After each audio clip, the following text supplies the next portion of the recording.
Ce balado est un contenu publicitaire payé par la famille du lait.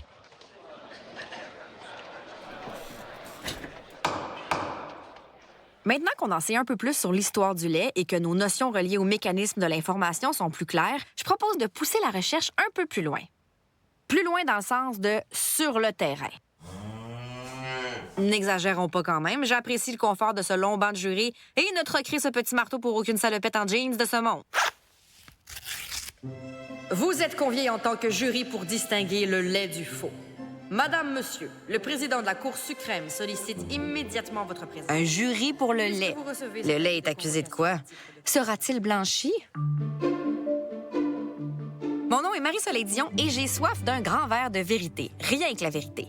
Je suis, tout comme vous, conviée à faire la lumière sur les informations et les mythes qui circulent à propos de la production laitière. À l'aide d'experts de témoignages révélateurs et de vérités surprenantes, nous disposons de 4 séances pour distinguer le lait du faux. Je vous invite à juger par vous-même. Séance 2. L'agriculture est un monde en mouvement. Les agriculteurs font face à des changements dans les mœurs, dans les habitudes et les attentes des consommateurs qui les amènent à actualiser leurs méthodes. En ce qui concerne le lait, c'est pas un secret, une nouvelle compétition est arrivée dans les dernières années sous forme d'offres végétales. Aujourd'hui vont être appelés à la barre des experts qui pourront nous vulgariser toute cette affaire-là. Question qu'on puisse juger par nous-mêmes de l'enjeu suivant. Du lait, comment ça se fait, comment ça se vend. Ayant été élevée en ville et ayant une peur particulièrement ridicule des animaux de la ferme, qu'est-ce que je connais pour porter un jugement sur la production laitière? Rien? Exact. Mais moi, j'ai des contacts et c'est pourquoi j'appelle comme troisième témoin une vraie de vraie productrice laitière, Marie-Pierre Vincent de la ferme Silvercrest à Saint-Valérien de Milton, en Montérégie. Ben là, en Montérégie, j'ai dit, elle est pas si loin quand même. Marie-Pierre, mets-nous en contexte. Ta relation avec la production laitière, j'imagine que ça date pas d'hier. Oui, bien, c'est une longue histoire d'amour, la production laitière. Pour moi, et ça va bientôt faire 7 ans, au mois d'avril, que j'ai acheté ma propre ferme. Je suis vraiment propriétaire unique de mon entreprise. En fait, j'ai grandi sur une ferme laitière. Mes parents ont une ferme qui sont en train de transférer à mon frère. C'est vraiment une passion, je pense, qui est dans nous autres depuis le début. Tu sais, depuis qu'on est tout petit, on a suivi nos parents, puis ils nous ont transmis qu'est-ce qu'ils aimaient faire. Puis je pense que ça continue, là. Si je regarde ma fille qui a 1 an et demi, elle suit, puis elle aime vraiment ça venir à l'étable. Si un soir qu'elle vient pas, ça fait pas son affaire. Une crise à écorner les bœufs. Mais donc, la ferme fait vraiment partie de votre vie. C'est certain qu'on est beaucoup attachés. Hein? C'est un peu comme une deuxième famille. Hein? C'est sûr que si ma fille va pas bien, elle va passer en premier, mais ensuite de ça, si j'ai une vache qui va pas bien, mais je vais coucher ma fille, mais je vais retourner à la ferme le soir, m'en occuper, puis c'est ça, c'est vraiment important pour nous. Ben oui, on doit tellement s'attacher à ces petites bêtes-là. C'est comme des humains, hein? Quand on n'est pas bien, dans notre lit, on dort pas bien, puis le lendemain, ben notre journée s'ensuit, mais c'est un peu la même affaire pour nos vaches. On veut que nos vaches soient productives, qu'ils soient en santé, puis tout ça. Fait qu'il faut qu'on leur donne les meilleures conditions possibles, autant la ventilation, l'éclairage, le confort. Nos vaches sont sur des matelas, ils ont de la paille en dessous d'eux, il faut toujours que la paille soit fraîche, soit sèche. Bref, c'est le genre de conditions qui sont de base, mais vraiment importantes pour nos animaux. Marie-Pierre, c'est quoi les raisons qui poussent des gens comme toi à être productrice ou producteur de lait aujourd'hui, tu penses?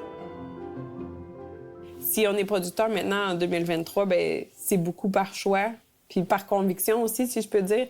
Fait que, pour nous autres, c'est important de faire un produit de qualité, puis de donner des bonnes conditions à nos animaux. C'est décevant d'entendre des commentaires négatifs.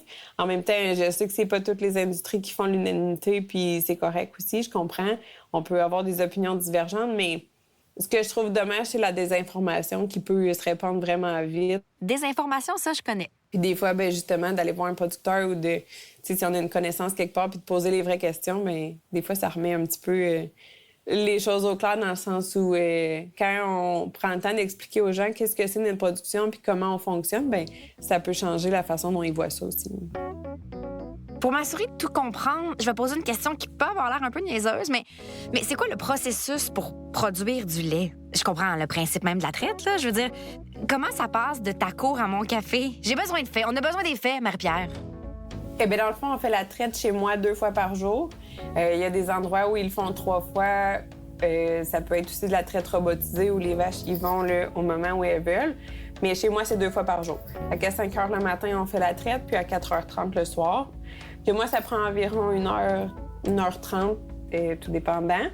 Puis comment on fonctionne? Bien, c'est vraiment avec des treilleuses automatiques. Bon, on garde en tête, cher jury, qu'évidemment, les types de traite peuvent différer dans les fermes du Québec. Ici, Marie-Pierre nous parle de son processus. Ça prend environ 3 à 4 minutes traire une vache. Comme chez moi, j'ai 7 treilleuses, donc on traite 7 vaches à la fois. C'est vraiment, moi, c'est mon moment préféré de la journée. Je trouve que c'est un moment calme, c'est un moment où on passe vraiment... T'sais, moi, je passe à côté de chaque vache, puis on les prépare, on pose la treilleuse, on l'enlève. Fait que c'est vraiment un moment où est-ce que, justement, on voit si notre animal est en santé, est-ce qu'elle donne plus de lait qu'hier, moins. Si elle en donne moins, bien là, on se dit, oups, est-ce qu'elle est malade? T'sais, c'est vraiment le temps où moi, je décroche de ma journée aussi. C'est ça la traite pour moi. Je sais pas pour vous, cher jury, mais moi, perso, ça serait plus comme un long bain chaud de 50 minutes, mais hey, chacun ses goûts, hein? Donc, comment ça fonctionne à la traite du moment où est-ce que la treilleuse traite la vache? Le lait passe dans les tuyaux, puis ça monte dans un tuyau qui est au-dessus des vaches qu'on appelle le lactoduc. Puis ensuite de ça, c'est pompé vers un réservoir. Ce réservoir-là, dans le fond, est réfrigérant, donc il refroidit le lait là, à 3 degrés, là, comme dans un frigo. Puis ensuite de ça, à tous les 2 jours, le camion va passer chercher le lait. Lui, il l'amène aux différentes usines selon les besoins de chaque usine. Puis là, à l'usine, le lait va être pasteurisé, donc il va être chauffé pour tuer les bactéries. Puis ensuite de ça, là, dépendant de chaque usine, les produits vont être faits. Ça peut être soit le yogourt, le fromage, le beurre. Tout le lait au Québec, au Canada, est pasteurisé avant de faire des produits. OK, intéressant. Et tellement bien expliqué là, que je comprends. Marie-Pierre, merci beaucoup pour ton témoignage. Bon, ce fut assez éclairant, tout ça, hein? Quand elle me parlait de sa routine, je me sentais quasiment mal de l'avoir convoquée. Je veux dire, c'est bien occupé une productrice laitière.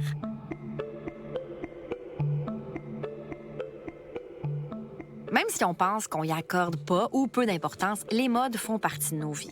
Les courants passent et bien souvent ils reviennent. Hein? La preuve, qui aurait cru que la garde-robe que je portais au secondaire reviendrait tranquillement faire sa place dans les magasins d'aujourd'hui? Allô, les jeans taille basse et le chandail bedaine rayé? Coupable. En ce qui concerne l'alimentation, c'est la même chose. Dans le cas présent pour les produits laitiers, j'ai l'impression que ce sont surtout les alternatives qui ont changé la donne. Pour nous parler de mode, de tendance et d'habitudes d'achat, on reçoit Maurice Doyon, professeur titulaire à la Faculté des sciences de l'agriculture et de l'alimentation et au département d'économie agroalimentaire et des sciences de la consommation de l'Université Laval. Tout d'abord, partons de la base. Maurice, qu'est-ce qui peut influencer un achat?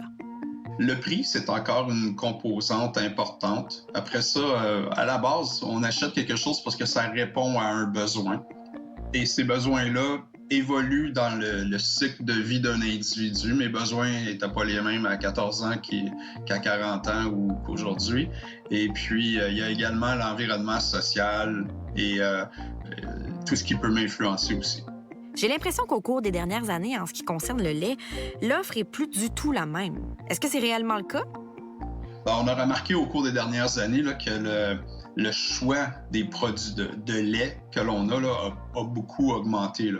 Alors, on a le lait régulier, on a le lait bio, on a le ultra-filtre. Après ça, on a du sans lactose, on a du lait qui est enrichi en protéines. Donc, on voit qu'on est dans une ère de segmentation, d'hyper-segmentation des marchés. Donc, avant, les gens consommaient pas mal tous la même chose. Aujourd'hui, pour différentes raisons, technologie, davantage de diversité aussi au sein de la population québécoise, on a cet éclatement-là des produits laitiers. Donc, le lait échappe pas à une tendance de fond en consommation alimentaire, là, puis le lait il en fait partie aussi. Et ça, est-ce que c'est un phénomène temporaire ou ça va durer? En fait, si on regarde l'hyper-segmentation, si on peut appeler ça comme ça, avec la multiplication des produits, c'est pas une mode, c'est quelque chose qui va perdurer dans le temps. Et avec ça vient un paquet de substituts aussi. Et c'est dû au fait principalement que maintenant, acheter un aliment, c'est un acte social aussi. Hein? Ça dit qui on est. C'est pas juste l'aliment qui me donne des nutriments, c'est rendu beaucoup plus que ça. Ce qui me fait penser aux œufs. Il y a des poules en liberté, oméga 3 biologiques de jeunes pondeuses. Le choix devient donc très conscient. C'est conscient principalement. Il peut y avoir des éléments inconscients qui entrent en ligne de compte, mais il y a une pression sociale aussi, là. Le lait provenant de la vache est loin d'être la seule option. On peut maintenant choisir l'avenue végétale. Est-ce que la compétition entre les deux produits a lieu d'être? Les avantages de l'un et de l'autre, c'est quoi ton verdict là-dessus? Si on regarde la compétition qui existe entre les protéines animales et les protéines végétales, dans le cas du lait où on parle des laits végétalisés versus le lait de consommation, d'un point de vue environnemental, ça prend des analyses de cycle de vie pour déterminer lequel de ces produits-là a effectivement l'empreinte carbone la plus faible. OK, analyse du cycle de vie. Je note ça. Et puis, les laits végétalisés ne sont pas tous égaux. Si je prends du riz versus des amandes, c'est clair qu'il y a un écart extrêmement important. Et le lait se situe où à l'intérieur de ça? Et on jase, là, mais les mauvaises perceptions à propos du lait, ça provient d'où?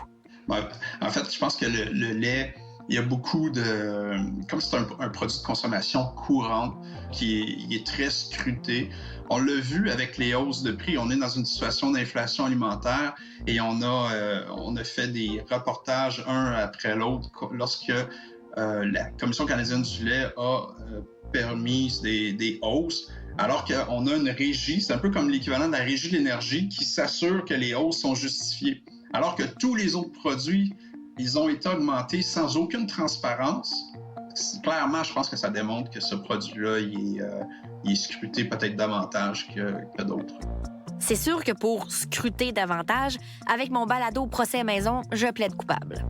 En tout cas, merci beaucoup, M. Doyon. Et c'est ce qui conclut notre deuxième séance. Dans mon cas, une mise à jour était plus que nécessaire en ce qui concerne ma vision de la production laitière et de l'industrie commerciale qui l'entoure. Le lait te souhaite la bienvenue en 2023, Marie-Soleil. Lors de notre prochaine séance, on s'attaque au lait et à l'environnement, un enjeu mobilisant pour les producteurs laitiers d'ici. On va aussi enquêter sur... Attendez, je l'ai noté. Le cycle de vie. À très bientôt, chers collègues.